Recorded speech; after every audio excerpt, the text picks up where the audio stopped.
Ralston, A2 igual a 2/3. Ok, perfecto. Si yo digo que A2 es igual a 2/3, en ese momento yo ya estoy hablando del método de Ralston. O si bien me dicen, resuelve el sistema con el método de G1 con un corrector, entonces yo tendré que saber que el valor de A2 a elegir es 1/2. ¿Sale? Ok.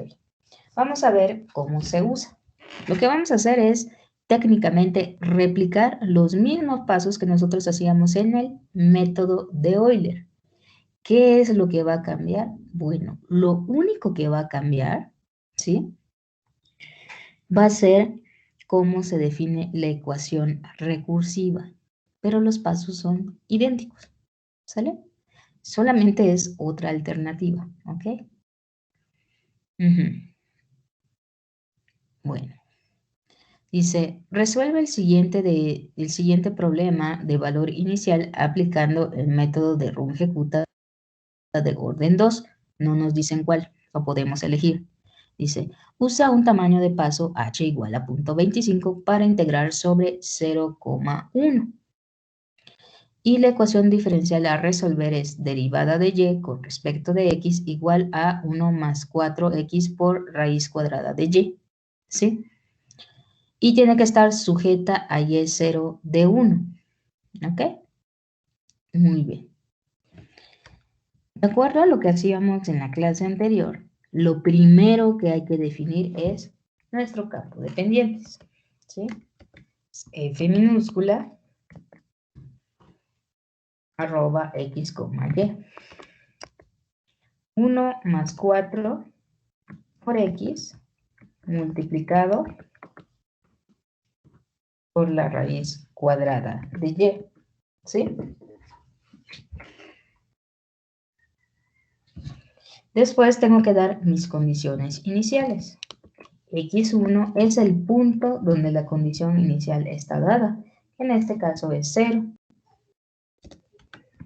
Y Y1, ¿quién es? Y1 es el valor de la condición inicial. Y0 es 1. Después tenemos que determinar el tamaño de paso, que nos dicen que es 0.25. Ahí está. Y en base a ello, pues decir cuántas iteraciones tenemos.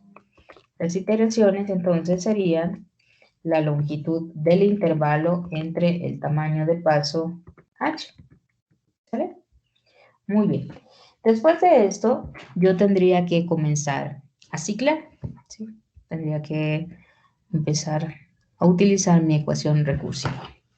Pero tengo que entender cómo están dadas las ecuaciones recursivas. ¿Sí? Hay que entender cómo hacerlo. ¿Ok? Entonces, ¿qué observamos? En primer lugar, observamos que y más 1 se va a calcular a través de A1 y K1. Entonces, este no puede ser mi primer paso. Entonces digo, ¿qué tengo que saber primero? Pues tengo que saber en particular cuánto vale K1 y K2. Pero K2 depende de P1 y K11. Entonces, antes tendré que determinar los valores de mis constantes. Entonces, el orden a seguir en mi código sería, primero, definir las constantes. Luego, encontrar los valores de K. Luego, encontrar el valor de y más 1. Paso 1, paso 2, paso 3. ¿Por qué? Por orden lógico.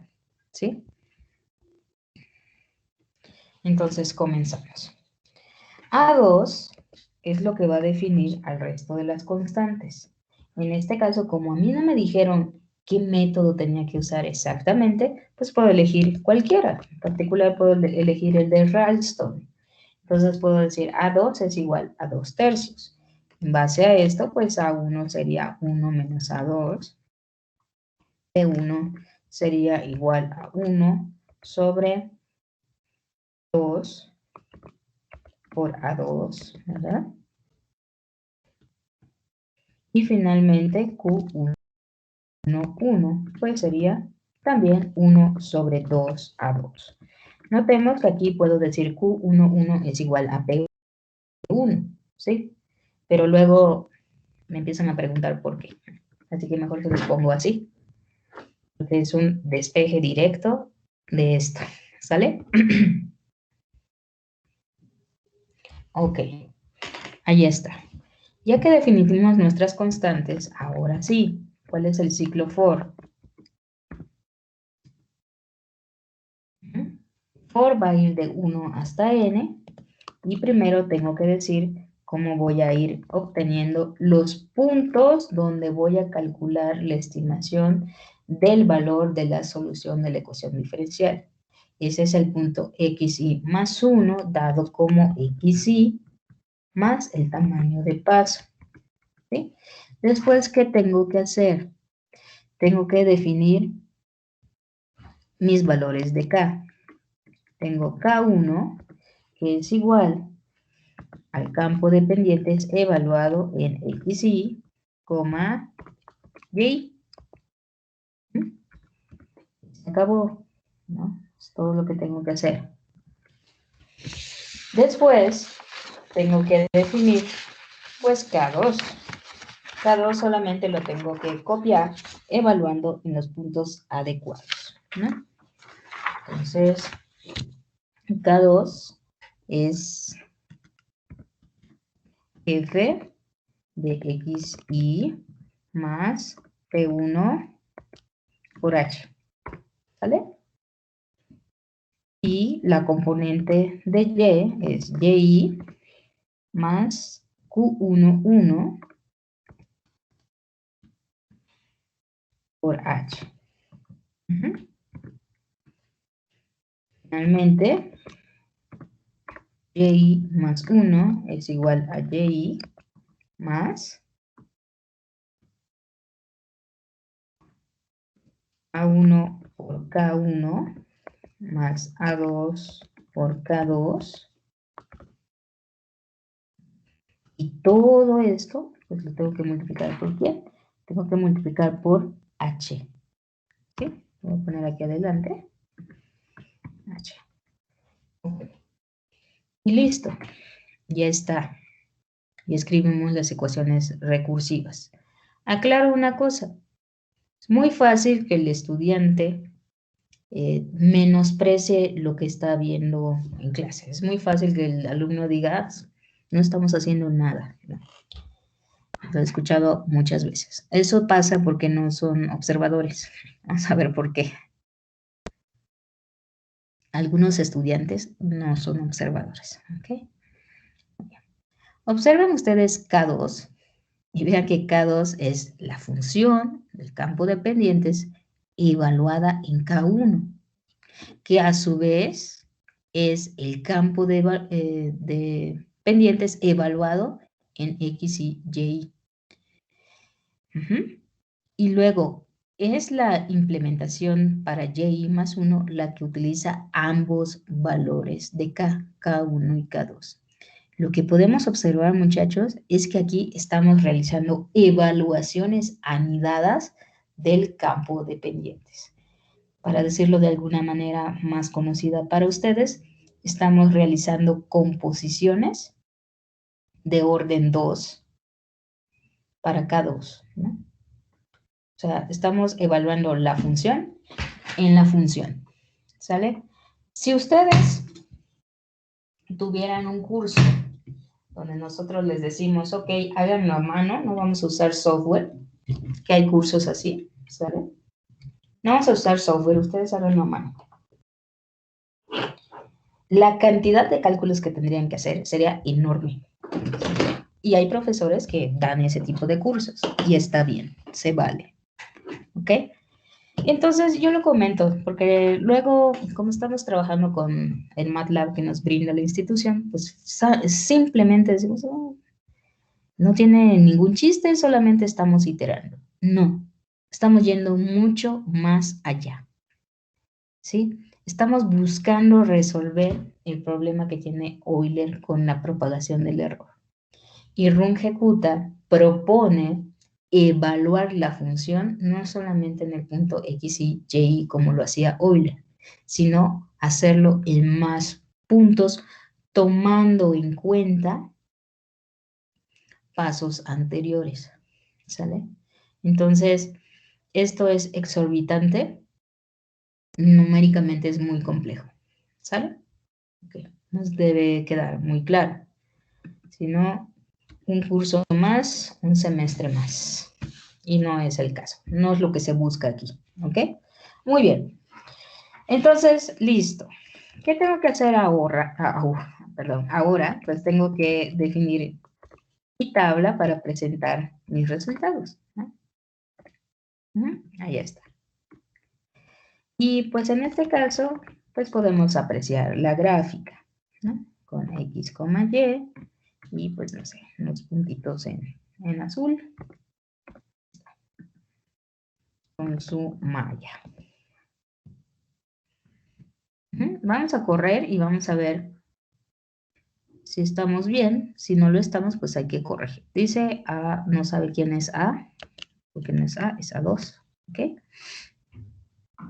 Corremos y ya tenemos nuestra tabla de resultados, ¿sí? ¿De qué manera se lee la tabla? Eso es tan importante como implementar correctamente el método, ¿sale? Estamos viendo que Y0 es igual a 1, tal cual debe de ser, porque es la condición inicial, que Y.25 es 1.4, que Y de punto 5 es 2.17, que Y de punto 75 es 3.5 y que Y de 1 es 5.65. ¿Sí? Es la información que nos está arrojando esto. ¿Sale? La cantidad de datos que hemos introducido puede generar fácilmente una serie de errores. Por eso es recomendable que cuando ustedes estén trabajando, chequen 2, 3 veces si es necesario que hayan escrito correctamente las ecuaciones, ¿vale? Insisto, es súper, súper fácil confundirse, ¿sale? Ok, muy bien. Por otra parte, pues también podemos ver de manera gráfica nuestra solución, ¿sí? Esta solución en sí ya es más exacta que la de Euler. El método de Runge-Kutta de orden 2 es más exacto que Euler, ¿vale? Perfecto. Muy bien. Nomás aquí para evitar problemas en el futuro voy a poner un clear, ¿sale? Y les quería comentar, bueno, aún que ya tenemos un método más exacto que el anterior, pues tal vez nosotros querríamos buscar más exactitud todavía. Entonces, podemos hacer más chiquito nuestro tamaño de paso, ¿no? ¿Qué tal un milésimo? ¿No? Entonces, estaría corriendo nuevamente mi método. Desde luego, observen que ahora voy a tener 1000 aproximaciones, ¿no? 1000 aproximaciones. Aquí están todas. Tengo más datos. El tamaño de paso es más pequeño. Entonces, es todavía más exacto el resultado que estoy obteniendo, ¿sí? Aquí están mis 1000 iteraciones en la tabla que afortunadamente nos están mostrando de una manera bastante compacta. Y noten que cuando usamos un tamaño de paso de 1 milésimo, Y de 1 es 6.2471, ¿sí? Se va corrigiendo el error. Ok, desde luego, pues la gráfica pues, resulta ser más ilustrativa, más significativa, ¿no? Entonces, hasta parecería que tenemos una gráfica continua, ¿no? Sabemos que no lo es, pero a simple vista ya parece continua. Tenemos una idea gráfica de cómo se ve la curva solución, ¿vale? Muy bien. ¿Qué otra cosa puedo hacer? Bueno, nosotros sabíamos que aquí no nos pidieron ningún método de Runge-Kutta explícito, ¿sí? Solamente dijeron que sea de orden 2 y nada más. Y yo comencé con Ralston. Pero en lugar de Ralston, yo pude elegir el punto medio o el método de G1 con un corrector. En el código que escribí, ¿sí? Las modificaciones las tendría que hacer en el valor de A2. Que quiero el método de G1 con un corrector, está bien, vengo aquí y pongo el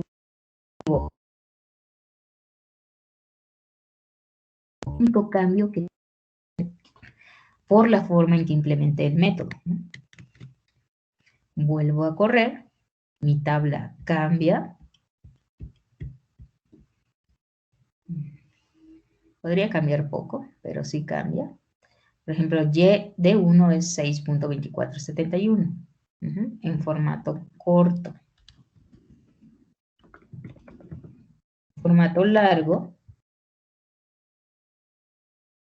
tendría todavía más precisión, ¿no?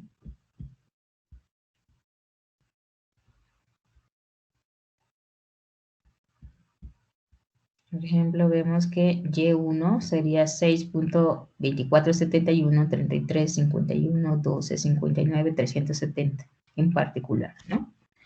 Entonces, todavía más exactitud, ¿vale? Ok, ¿qué quiero? El método del punto medio. Perfecto, perfecto. Lo único que voy a hacer es cambiar a 2. En el punto medio, a 2 vale 1. Cambio este renglón y lo que tengo ya es el resultado con el método del punto medio. Cada valor de cada valor de A2 es un método de Runge-Kutta de orden 2. Por ejemplo, Y de 1 aquí pues ya es 6.24, 71, 33, 00, 96, 34, 452. Ya los cambios con respecto al otro método se empiezan a ver en los últimos decimales, ¿no? Ok, permítame un segundo.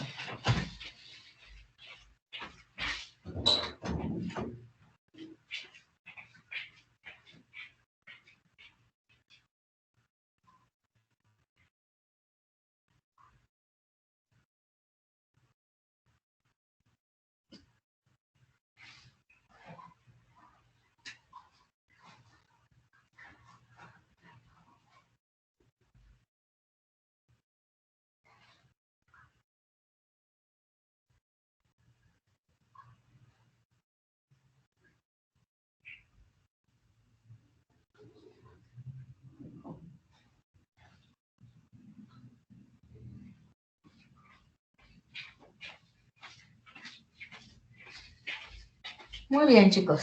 Entonces, ahí está. Ahora bien, que no quiero ni Ralston, ni punto medio, ni quiero G1 con un corrector, pues simplemente elijo el valor de A2 que yo quiera, por ejemplo, 0.1, y ese es otro método. Es otro método de Runge-Kutta de orden 2. ¿Sale? Nuestra tabla cambia, por supuesto. Los valores cambian. Posiblemente no tanto, pero sí cambia. Y de 1, por ejemplo, aquí ya sería 6.24, 71, 38, 15, 13, 19, 937. ¿Sale? Entonces, lo que estamos observando es precisamente pues, la exactitud del método, cómo buscar mejores aproximaciones y ya sabemos, ¿no? O sea, si nos está dando un valor más exacto, en algún lado nos está cobrando. Y aquí lo estamos viendo en la multitud de cálculos implícitos.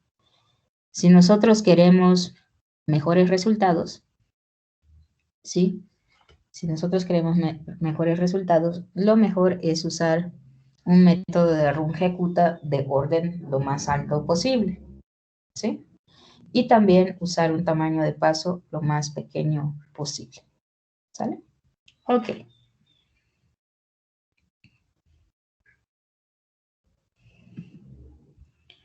Ok. Vamos a ver. Maestro, disculpe, una duda. ¿Podría Ujú. repetir cómo se debe leer la tabla, por favor? Claro, esta es la tabla de resultados. Ujú.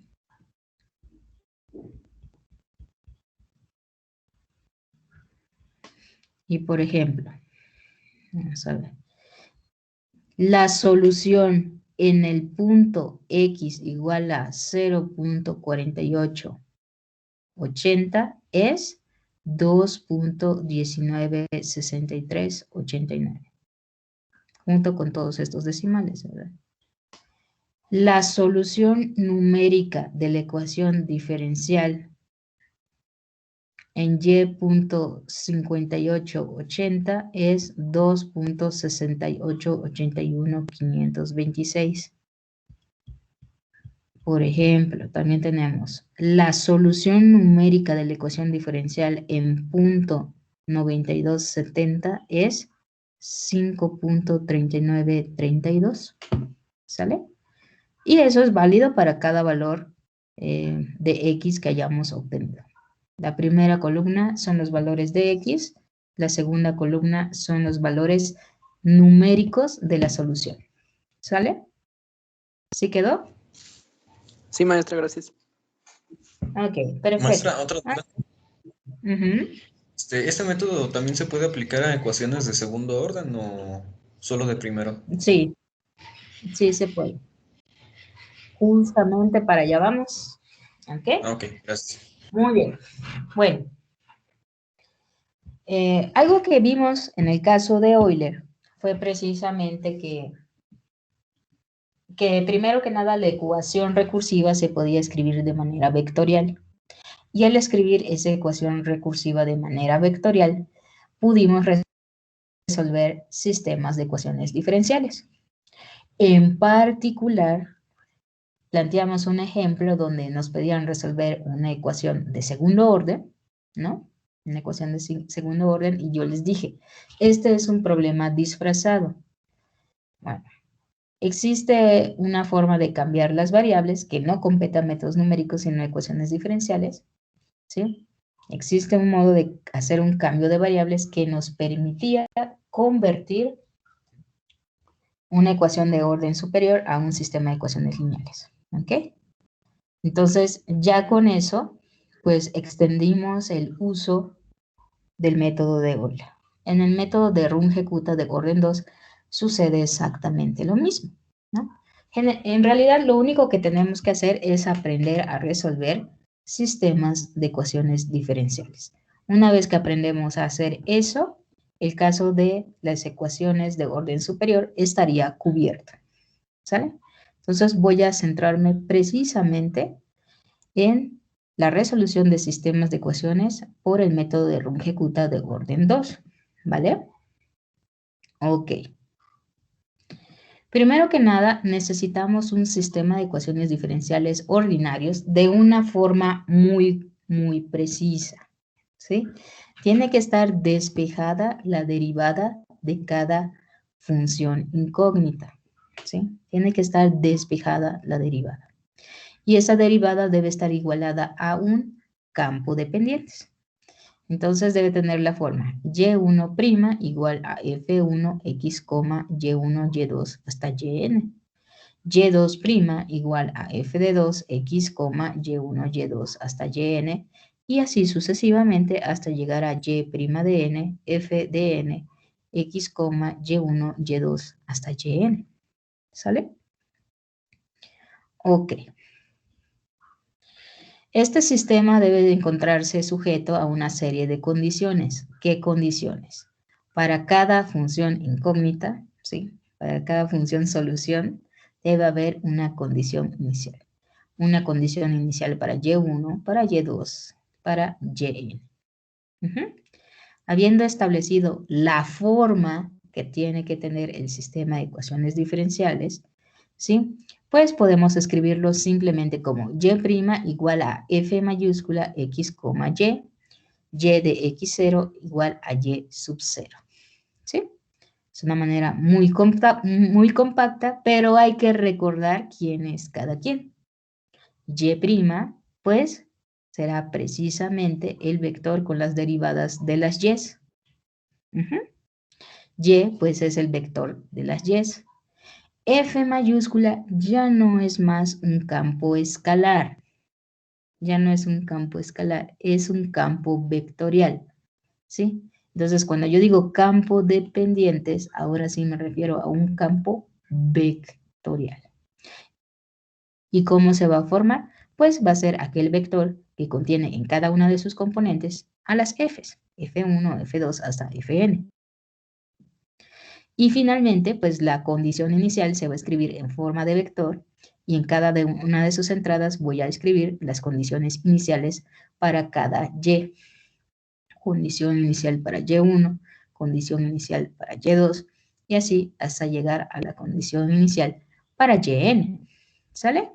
Entonces, hasta este momento tenemos escrito nuestro sistema de ecuaciones diferenciales en forma vectorial. Y esto no tiene nada de distinto con lo que habíamos hecho con el método de Euler. Lo que es distinto es esta parte. El método de Runge-Kutta se convierte en la siguiente ecuación. El vector solución en el paso i más 1 es igual al vector solución del paso anterior, más una combinación lineal de las K's, ¿sí? ¿Qué combinación lineal? A1 por K1 más A2 por K2 por H. ¿Por qué digo combinación lineal? Por supuesto. K1 y K2 son vectores, ¿sí? K1 es el vector dado por la evaluación del campo de pendientes, que es un campo vectorial evaluado en xy, y. K2 es igual a F mayúscula, xy más P1 por H, y más Q11, K1 por H. Y se tiene que cumplir que A1 más A2 es igual a 1, A2 por P1 es igual a 1 medio, A2 por Q11 es igual a 1 medio. ¿Sale? Muy bien. Entonces, así es como se ve en forma vectorial. Desde luego, nosotros estamos interesados en ver cómo se utiliza para resolver sistemas de ecuaciones diferenciales concretamente, ¿no? Entonces vamos a resolver el siguiente ejemplo. Dice, resuelve el siguiente sistema de ecuaciones diferenciales con el método de Runge-Kutta de orden 2. ¿Cuál? Cualquiera, no nos dicen nada más. ¿Ok? Integra sobre el intervalo 0,2 con tamaño de paso h igual a 0.25. ¿Sale? Y el sistema a resolver, si no me equivoco, es exactamente el mismo en el caso de Euler. La derivada de y1 con respecto de x será igual a menos 0.5 y1. La derivada de y2 con respecto de x será igual a 4 menos 0.3 y2 menos 0.y1. Y las condiciones iniciales están dadas en 0 y para y1 es 4 y para y2 es 6. ¿Sí?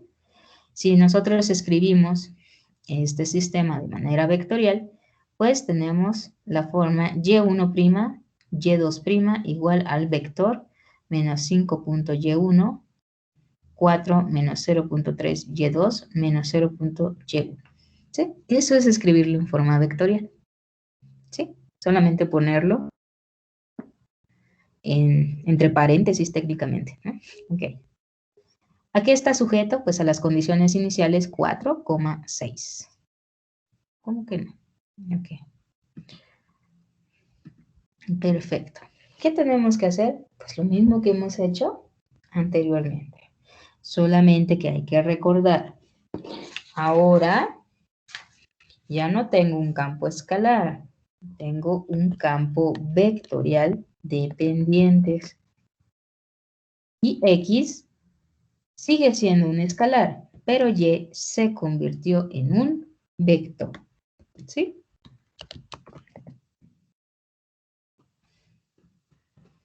Ok. Entonces, esto lo definimos en MATLAB como f igual a arroba de x, y, y hay que dar el vector que define ese campo vectorial. ¿Quién es?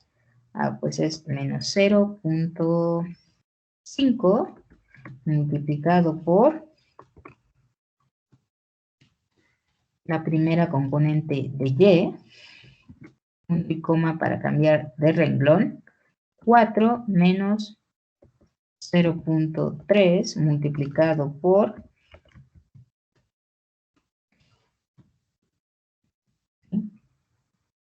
la segunda componente de y. ¿Y qué más? Menos 0.1 por la primera componente de y. ¿Sí? Ahí está. Esta parte solamente se refiere a la definición del campo vectorial dependientes. ¿Ok? Vale la pena darle 2, 3 vueltas para ver que lo escribimos bien. ¿Sale? Ok.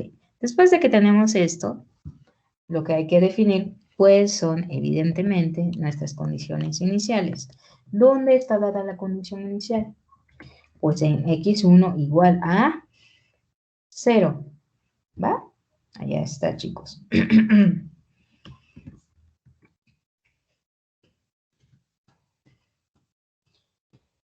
¿Cuánto vale mi condición inicial? Bueno, mi condición inicial ahora es un vector y voy a hacer alusión a sus componentes escribiendo 2 puntos y voy a utilizar el segundo índice para hacer alusión a el número de iteración. En este caso estamos hablando del vector 4, 6. ¿Qué más necesito? Bueno, mi tamaño de paso, que es 0.25. Tengo que definir el número de iteraciones que voy a realizar, que es longitud de mi intervalo, 2 menos 0, entre mi tamaño de paso. Y ahora estaríamos... Sí. La línea 26 no tendría que llevar una transpuesta. No, porque yo puse punto y coma para separar las Digo, entradas. en la 28, me equivoqué en la 28. No, porque separé las entradas con un punto y coma. Si yo pusiera coma, entonces esto es un vector fila y tendría que transponer. Pero yo lo separo con punto y coma y eso ya le está diciendo a MATLAB, cambia de línea. ¿Sale? Y lo mismo hice aquí. ¿Sale? Ok, perfecto. Entonces, en este momento, estaríamos tentadísimos a escribir nuestro ciclo for y etcétera, ¿no? Pero con calma. Primero, hay que dar el valor de las constantes. A2, ¿quién es? Pues, no sé, ¿quieres usar Ralston, punto medio, G1 con un corrector o cualquier otro arbitrario? Pues tú eliges, ¿no? Por ejemplo, yo voy a elegir el método del punto medio. ¿Sí? Y con esto pues tendría que elegir A2 igual a 1. ¿Vale? Entonces, a partir de esto, pues calculo A1. A1 es igual a 1 menos A2. P1 es igual a 1 sobre 2 por A2. U1, 1 es 1 sobre 2 A2.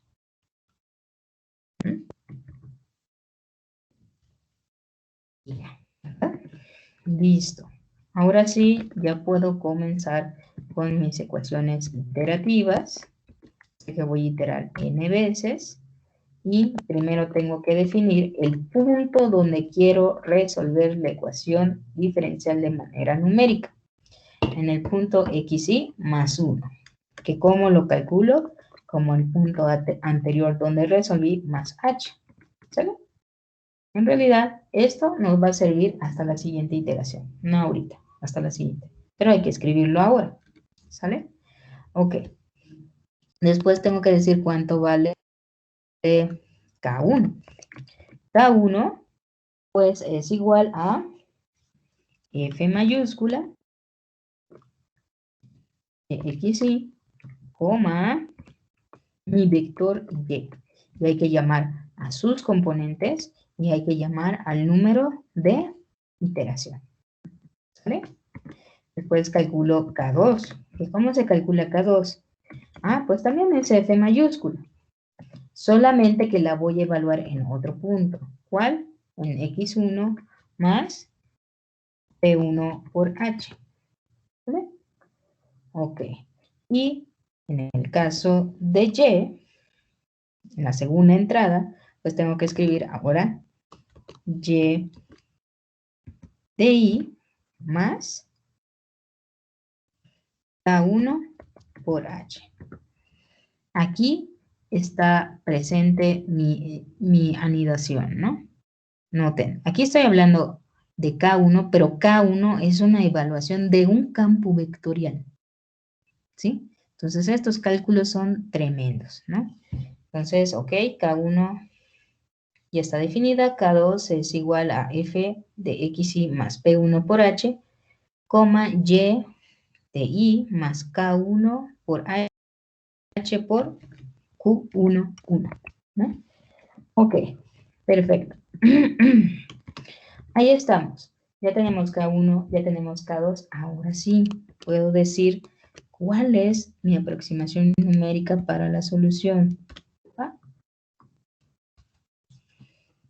¿Cómo? Ah, pues es precisamente Y de I más H veces multiplicado por A1 más A2 por K2. ¿Ok? ¿Ya tengo todo lo que necesito? Sí, ya lo tengo. Hay que darle un repaso a la anotación. Ahorita hacemos eso, ¿sale? Bueno.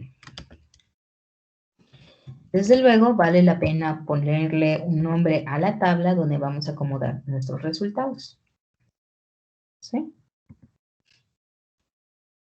Vamos a llamarle R. Y de esa manera, si ustedes la llegaran a necesitar más adelante, solamente escriben R y lo imprimen, ¿no? Ok. Ahí está. Ahora sí. Lo voy a correr y que sea MATLAB el que me diga si tengo que corregir algo, ¿sale? Arribita voy a poner clear para limpiar la memoria, ¿no? Okay. Mi espacio de trabajo más bien. Ok, bueno. No hubo ninguna queja por parte de MATLAB, la cual es fantástico, ¿ok? Y aquí tenemos pues nuestras soluciones, ¿no? Es una tabla de 9 por 2. ¿Por qué de 9 por 2? Bueno, estamos haciendo 8 nuevas iteraciones, ¿sí? Hay que recordar que MATLAB nos está almacenando en la primera entrada la condición inicial, ¿sí? Y luego de eso se hicieron 8 iteraciones, que esas son las nuevas, ¿no? Ok.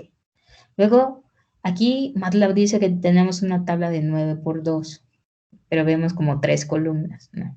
Hay que recordar que en este caso la variable independiente es una escalar y está almacenado en var1, pero que Y, la solución numérica de la ecuación diferencial, es un vector y var2 está almacenando esos vectorcitos, ¿sí? En un split de 2 columnas, ¿vale? Ok. De hecho, estoy pero usando mi memoria a todo lo que da, porque, bueno, hacer este arreglo para MATLAB, pues implica el uso de bastante memoria RAM, ¿no? Está almacenando bastantes datos, pero vale la pena porque pues el resultado ya se visualiza de una manera más clara, a que nosotros lo imprimamos uno por uno, ¿verdad? Ok, muy bien. ¿Cómo se leen mis soluciones? Ah, bueno. X es 0.75, digamos, ¿no? Y la solución de la ecuación diferencial en 0.75 sería el vector 2.75, 7.25 aproximadamente. La primera entrada son los valores para Y1. la segunda entrada son los valores para Y2. ¿Vale?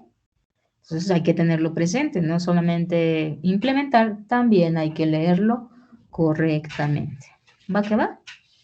Muy bien. Finalmente, pues, otro ejemplo.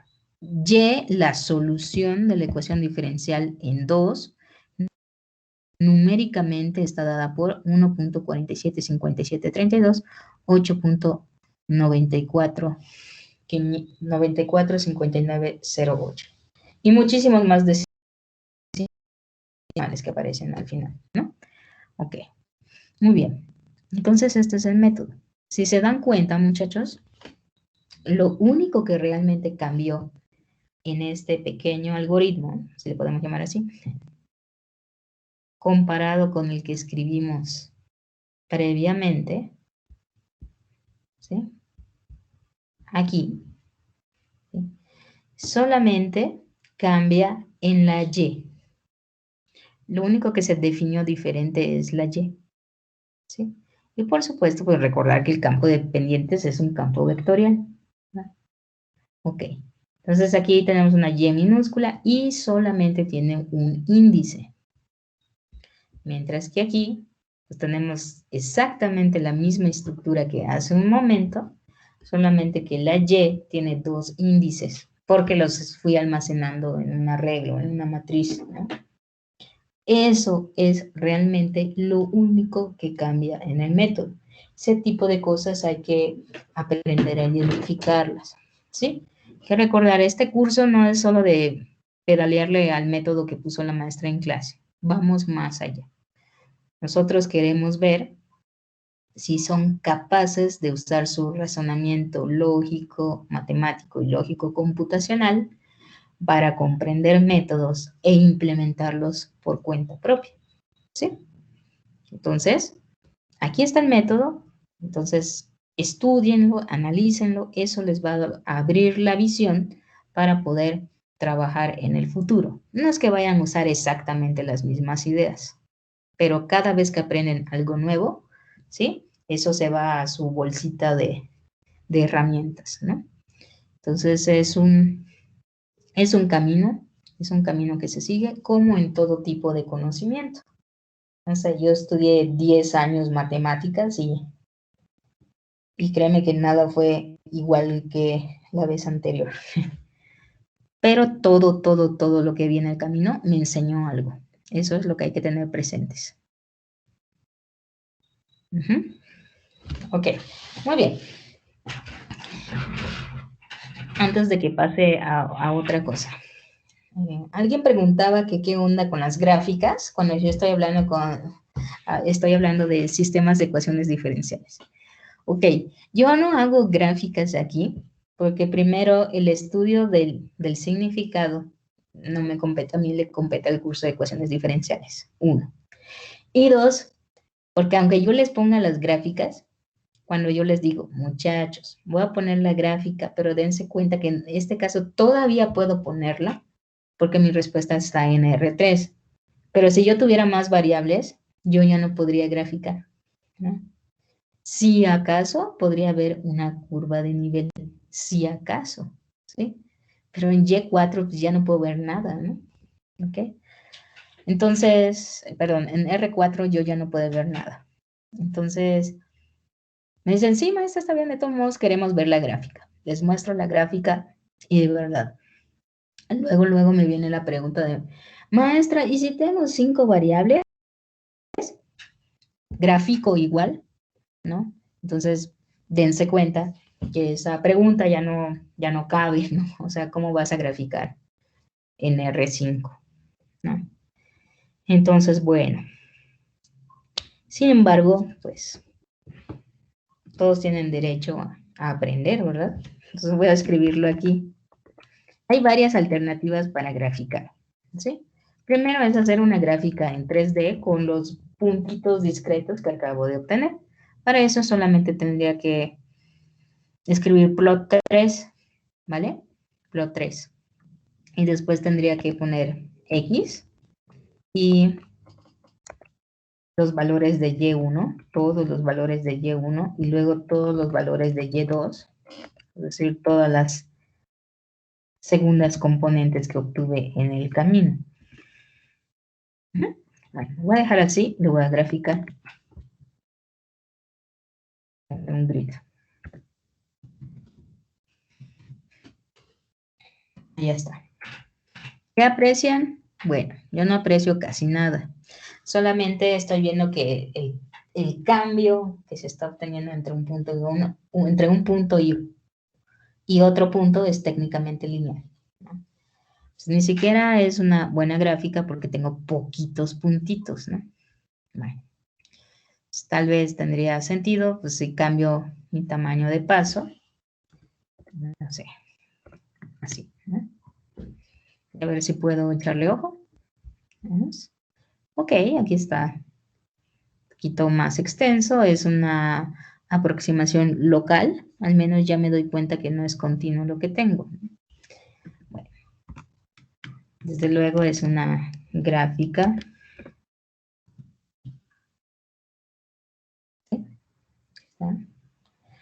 ¿Y qué tengo que leer? Pues lo obvio, ¿no?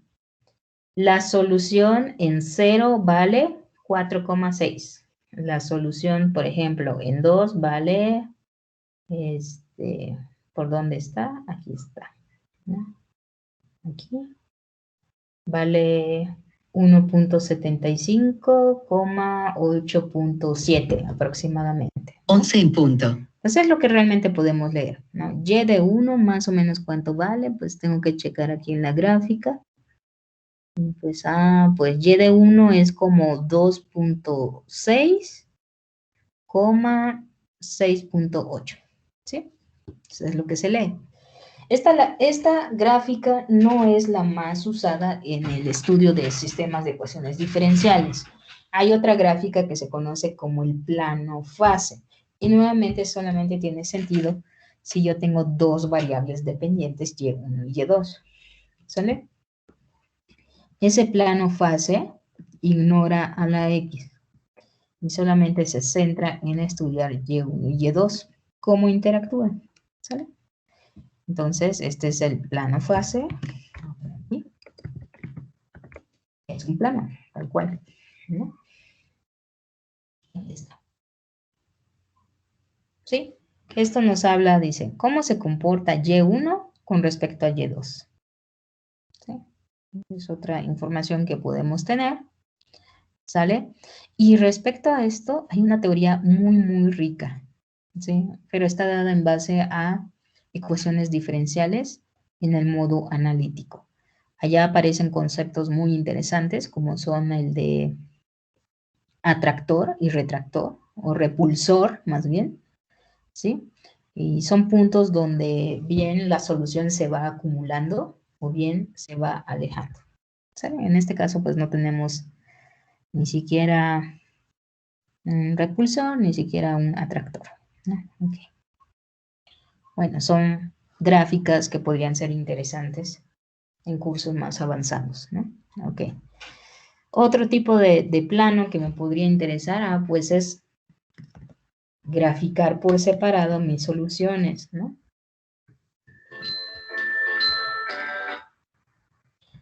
Por ejemplo, yo puedo querer graficar x, y1, porque y1 es una función, ¿sí? Es una función y pudiera querer graficarla.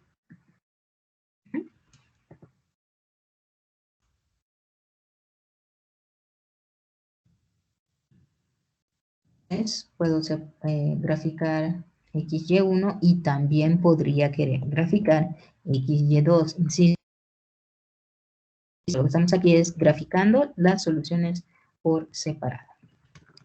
Entonces, gráfica Y1 y gráfica de Y2. Puedo graficar aquí. Y está la gráfica de la solución de la primera componente y esta sería la solución de la segunda componente. ¿Sí? Claro, aquí elegí un tamaño de paso pues grande, ¿no? Podría ser más pequeño, podría ser más grande. Voy a exagerar. A ver si no se muere mi computadora. ¿Ok? Pues aquí están, ¿no? En este punto ya ni siquiera se distingue que es una gráfica discreta. ¿Ok? Por si quisieran ver las soluciones. Bueno, yo lo voy a dejar con los valores originales que estaban, porque las notas me van a hacer falta más adelante. ¿Ok? ¿Ok? Muy bien. Plano fase. Gráfica de la solución Y1, gráfica de la solución Y2, y también vimos que podríamos utilizar la de R3, ¿no? Ahí está, chicos. ¿Sale? Pues es para considerar por si quieren curiosear, si quieren graficar, pero no se les vaya a olvidar, por favor, que si las dimensiones crecen mucho, si el número de variables crece mucho, pues ya no lo vamos a poder visualizar, ¿vale? No tenemos representaciones geométricas para otros R's, como R6, R7, ¿no? Ok. Muy bien. Ahora sí voy a dar el último método. El último método se llama método clásico de Runge-Kutta de orden 4. Y de los que me compete ver con ustedes en clase, ¿sí? Es el más exacto de todos. Es más exacto que Runge-Kutta de orden 2, cualesquiera que fueran sus constantes, ¿sí? Y es más exacto, desde luego, que el método de Euler. ¿Sale? ¿Qué hay que hacer? Pues copiar lo que hicimos en otros pasos, ¿vale? Entonces, y de i más 1 es y dado por una combinación lineal de un sexto k1 más 2k2 más 2k3 más k4 por h. Entonces, bingo. Aquí lo primero que vamos a observar es que ya no nos tenemos que meter con las constantes. El método clásico es justamente este con estos valores de constantes. El coeficiente para K1 es un sexto, el coeficiente para K2 es un tercio, y el coeficiente para K3 también es un tercio, y el coeficiente para K4 es un sexto. ¿Vale? Las constantes A1, P1, etcétera, que estamos buscando hace un momento, ya están dadas explícitamente. ¿Sale? Ya no hay que moverle por ahí. K1 es la evaluación de el campo de pendientes en X, Y, Y. K2 es el campo de pendientes X, Y más un medio por H, coma, Y más un medio de K1 por H. K3 es la evaluación del campo de pendientes en otro punto. ¿Cuál punto? XY más un medio de H, coma, Y1 más un medio de K2. Noten que aquí cambia, ¿no? Es K2 por H. Y finalmente, K4 es F, evaluado en X1 más H, coma, Y1 más K3 por H. ¿Ok? ¿Y cómo lo vamos a usar? Bueno, pues tenemos que implementar un pequeño algoritmo que nos haga los cálculos automáticamente, porque hacerlos a mano sería técnicamente impensable. Noten que aquí el número de evaluaciones recursivas de la función f con respecto a la función f es 4. ¿Sí? Aquí tengo f, pero está evaluada en un x3, perdón, en un k3, y este k3 a su vez es otra evaluación de la función en un k2, que a su vez es otra evaluación de la función en un k1, que a su vez es otra evaluación de la función. ¿Sale? Es larguísimo, larguísimo el método. No tienen idea de cuánto les tomaría resolverlo a mano. Si tienen tiempo, pues lo hacen. La experiencia pues deja mucho aprendizaje moral frente a lo que ya tenemos en MATLAB, ¿no? Ok.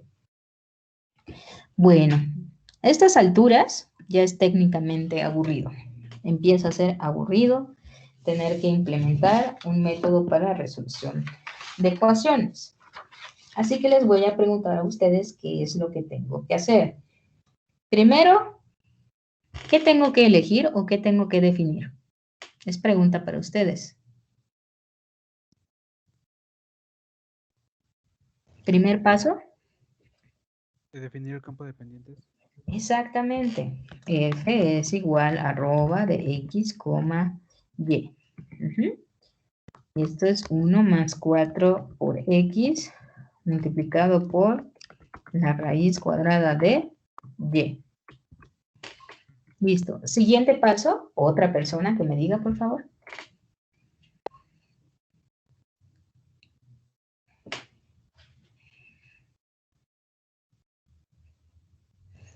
Definir las condiciones iniciales. Definir las condiciones iniciales. ¿Dónde está dada la condición inicial? En 0. X1 es igual a 0. ¿Cuánto vale la condición inicial? Pues eso es Y1. En este caso es 1. Siguiente paso.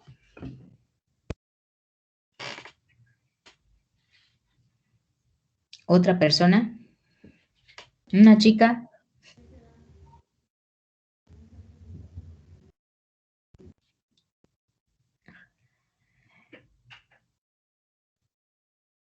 Ok, se asustó el chico que iba a hablar. Ok, adelante. No, ¿Soy el chico, número de entonces. iteraciones? Antes de definir el número de iteraciones, hay que definir algo. ¿El paso sería? El tamaño de paso. H es igual a 0.25. Y ahora sí, como dijo la compañera, definimos en base a ello el tamaño de paso. ¿Cómo lo calculo?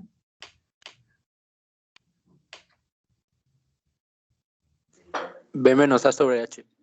Exacto. En este caso sería 1 menos 0 entre H. Excelente. Siguiente paso.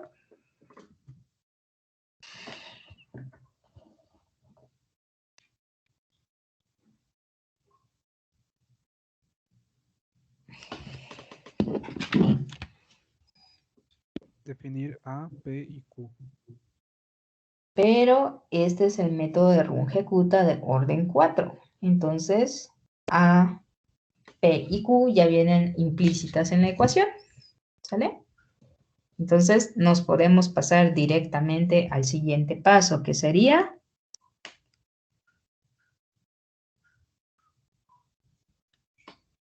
Definir las 4K. Exactamente. Entrar a nuestro ciclo y empezar a copiar. ¿Sí? Bueno, aquí, bueno, pues cada quien vaya escribiendo por su cuenta y vamos a copiar las ecuaciones. Primero decimos cuánto vale xy más 1, es xy más h, ¿sí? Después tengo que decir cuánto vale mi primera k, ¿sí? Mi primera k es una evaluación en el campo de pendientes en x, y, y. Mi segunda k es otra evaluación en f, pero en otros puntos. ¿En quién?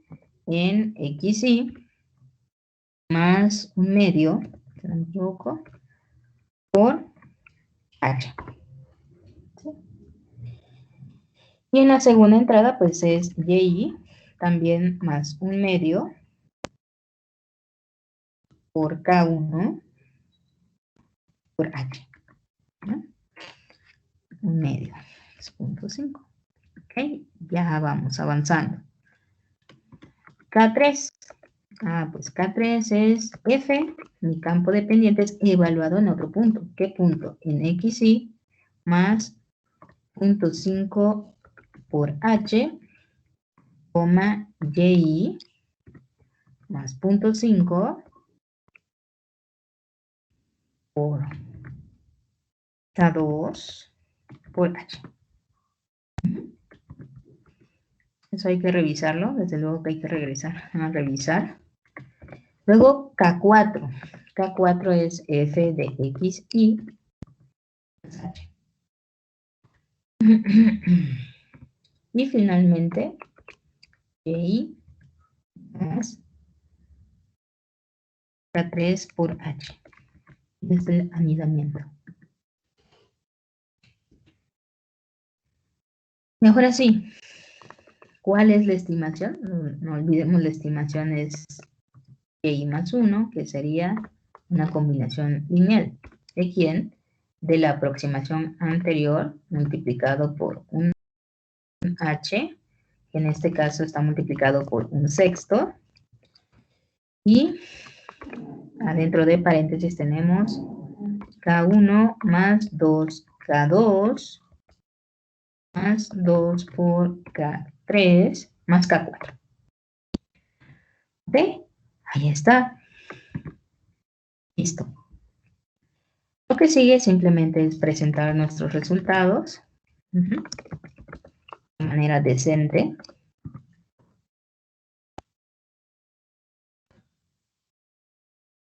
Pues graficar ya que se puede, ¿verdad?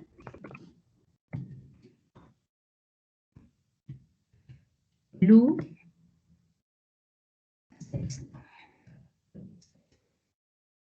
Con mallita, grid on. ¿Okay? Voy a ejecutar todo este comando. Si me marca error, pues regreso a revisar dónde está el error. Pero valdría la pena limpiar aquí arribita. Poner un clear por cualquier cosa, ¿no? Dice, error usando un ejecutar. Demasiados argumentos. Ajá.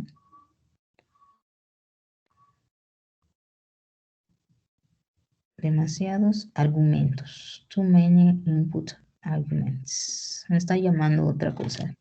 En K3 hay una coma de más, maestra. En K3 tengo una coma de más. Ah, sí es cierto. Esta. Muchas gracias. Ahí está. Muy bien. Y aquí tenemos nuestras soluciones, ¿verdad? Con el tamaño de paso que elegimos, con el número de iteraciones que se implicaron. Entonces, ¿cómo se lee?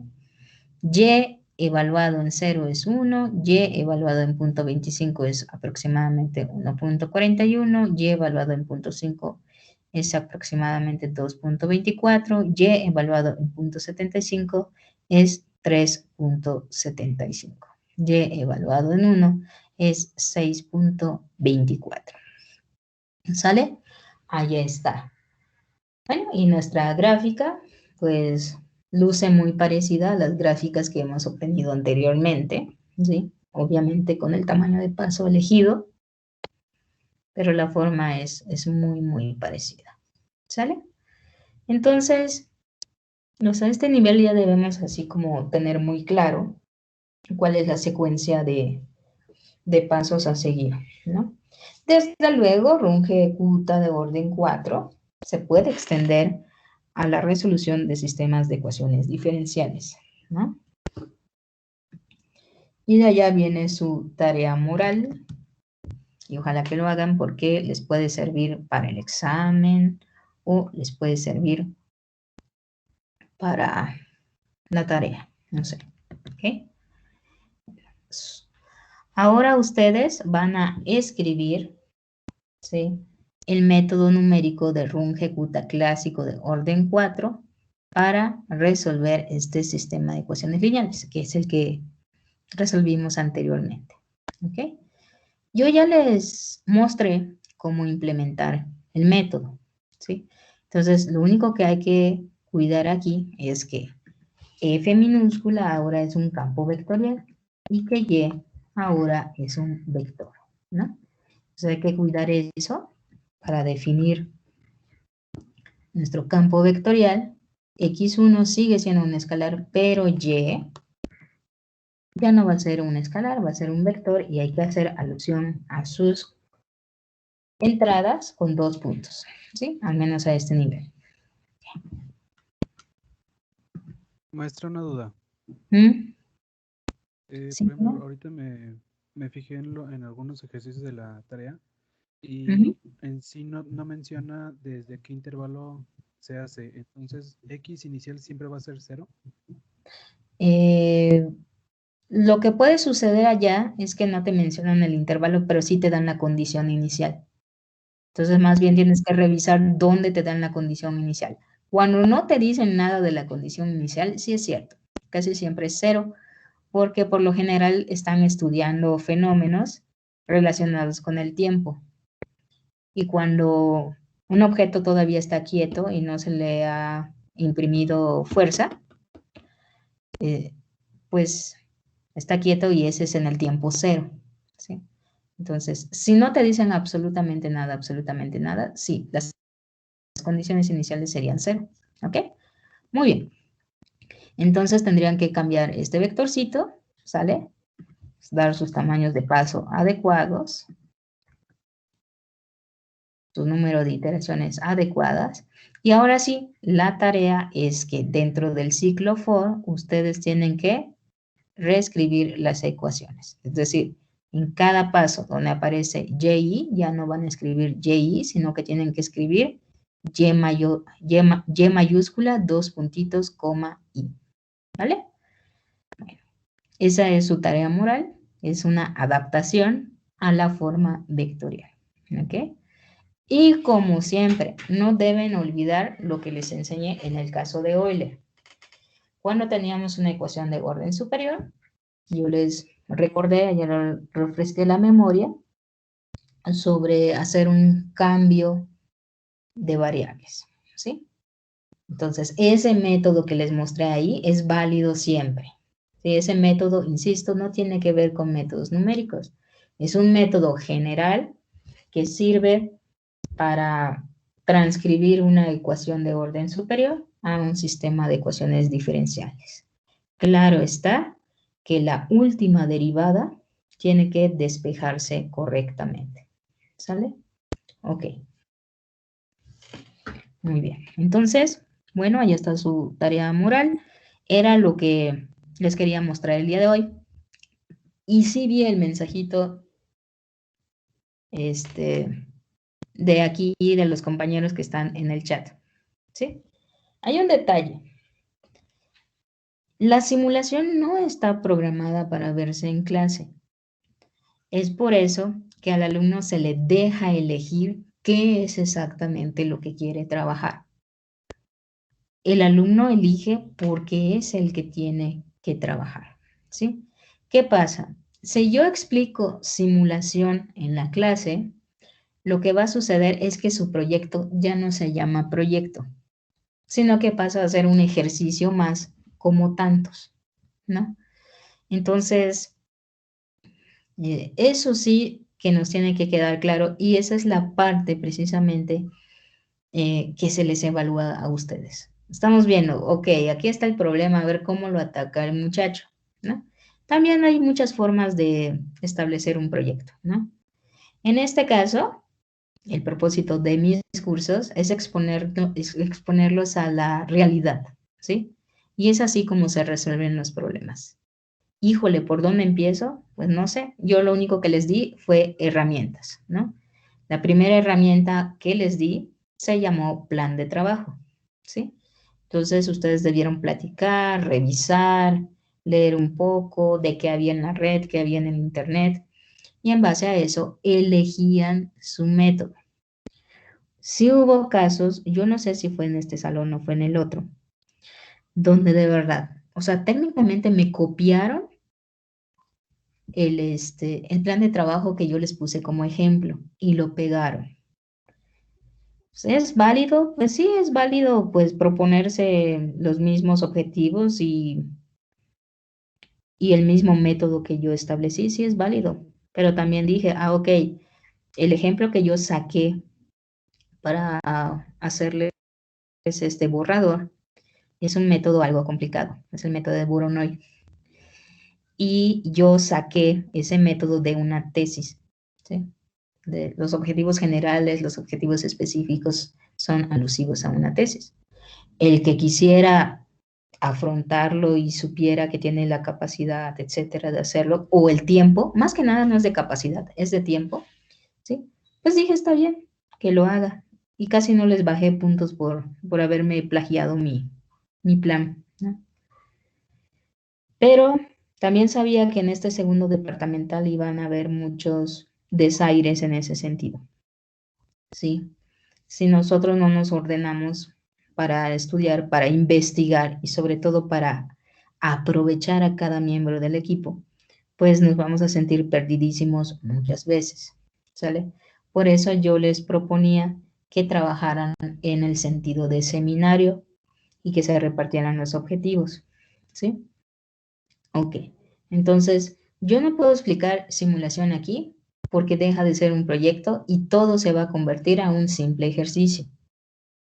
Y eso no es lo que yo quiero, no es lo que les pedí. Segundo, ahora sí que cada quien debió haber elegido y debió haber medido en qué problemas se estaba metiendo, ¿ok? Bueno, que la maestra no nos va a ayudar en nada, bueno, hay opciones. Una opción para la persona que ya avanzó y todavía sí tiene como dudas o tiene pasos muy concretos que no ha podido dar, pues es preparar una exposición y pues me dicen a qué horas se están reuniendo, tiene que ser horario de sus clases, claro, me dicen a qué horas se está reuniendo, yo voy a su sesión, me exponen qué están haciendo, qué avances están haciendo, ¿sí? Y yo pues tendría que aprender lo que ustedes ya aprendieron, ¿no? O más bien ponerme al tanto con los pasos que ustedes ya dieron, ¿no? Entonces, cada proyecto personal y específico conlleva una ruta de aprendizaje y esa ruta de aprendizaje es distinta para cada equipo según sus elecciones, ¿sí?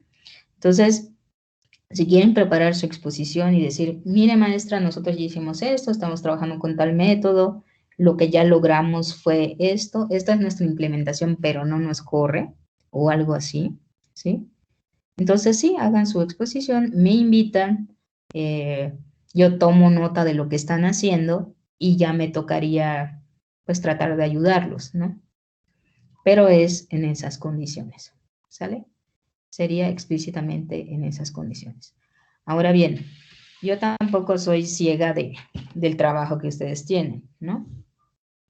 Y yo ya subí o ya abrí el espacio para que ustedes suban su proyecto. Si ustedes ven en ese espacio hay una rúbrica y yo ya simplifiqué la entrega que ustedes tienen que realizar, ¿sí? Cada quien tenía que realizar unos 5 o 6 objetivos específicos. La entrega en esta primera ocasión se va a reducir a 2 objetivos específicos, ¿sí? Los objetivos específicos que eran inamovibles, ¿sí? El primero era una simulación. La simulación no tenía que ser algo escandaloso. Hasta con interpolación se vale. Hasta con interpolación se vale, ¿no? Eso sí, la mayoría citó métodos súper avanzados, pues también valen la pena estudiarlos, ¿no? Ok. Entonces me van a entregar código de la primera simulación, un código que corra. Bueno, dependiendo si corre o no corre, tienen ciertos puntos, ¿sí? La segunda parte refiere a otro objetivo específico. Algunos me eligieron hacer una segunda simulación y yo les dije que eso estaba excelente. Está excelente porque pues muchos de ustedes no tienen oportunidad de verse. ¿Ok? Entonces, el segundo puntaje tiene que ver con esa segunda entrega, ¿sí? Una simulación vale 20 puntos. La otra simulación solamente vale 10 puntos. ¿Sí? Entonces ya son 30 puntos. ¿Qué son los otros 10 puntos? Bueno, pues revisar si ustedes realmente alcanzaron el objetivo general que ustedes establecieron. Si ustedes alcanzaron su objetivo general, tienen sus 10 puntos, ¿sí? Si no lo alcanzaron, pues puede haber una reducción de puntaje. Allá también está descrita.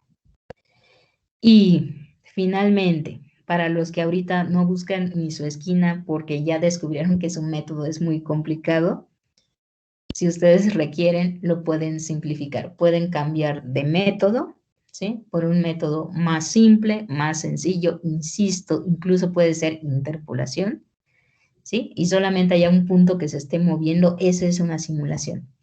Hay simulaciones fáciles y hay simulaciones avanzadas, ¿sí? Entonces, ustedes tienen que medir en qué etapa de su vida estudiantil van, qué realmente pueden atacar, ¿no? Entonces, sí se vale cambiarlo, pero tiene penalización. Si las modificaciones a su plan original fueron leves, no hay problema, yo no les descuento puntos. Pero si de plano no hicieron nada de lo que me dijeron en su plan de estudios, nada, nada, nada, entonces allá la modificación es un poco más severa, ¿sí? Y la penalización también, ¿sale? Ok. Pero entonces, o sea, desde luego quieren preparar su presentación y ya avanzaron y me quieren preguntar así, mire maestra, ayúdenos con esto.